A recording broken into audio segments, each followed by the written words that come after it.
So, if you haven't heard by now, this couple from the Real Housewives of Potomac was recently arrested on charges of fraud. Okay?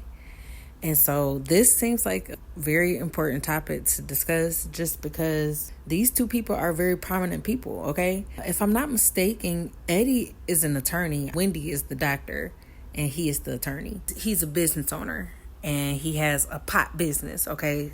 He has a marijuana store or something like that.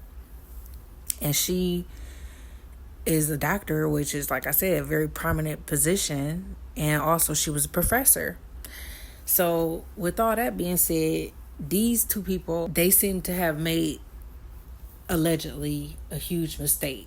Because if this is true, then we cannot personally judge them. We are not God and we are not the judge, okay?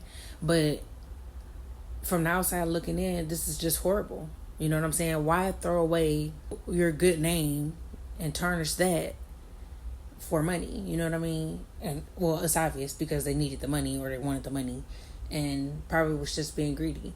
But from the outside looking in, it looks like everything is perfect. Like, they got money and they put together and they got a great family and it all looks great. But if you are, having to or have the morale of someone that commits fraud, I mean, hey, how else can I put it?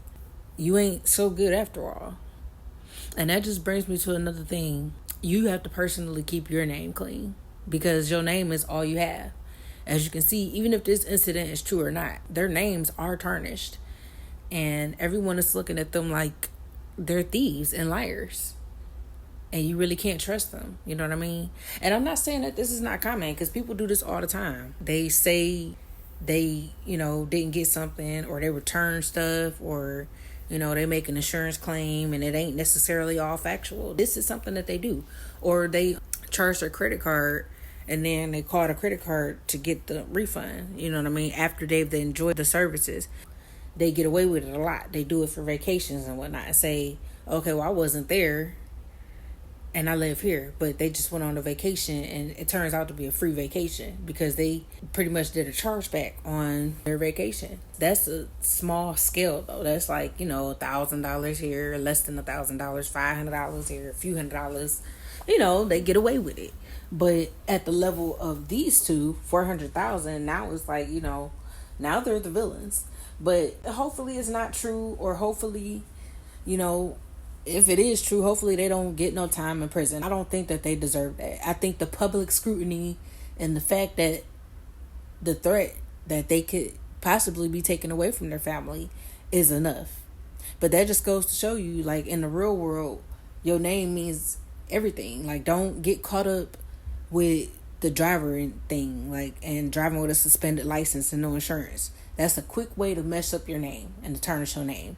Don't go to no store stealing. Just don't do it. If you don't have the money for it, you really don't need it. Find a free way to get it or work for it. And definitely don't commit fraud. Because as you can see, this is how you can end up.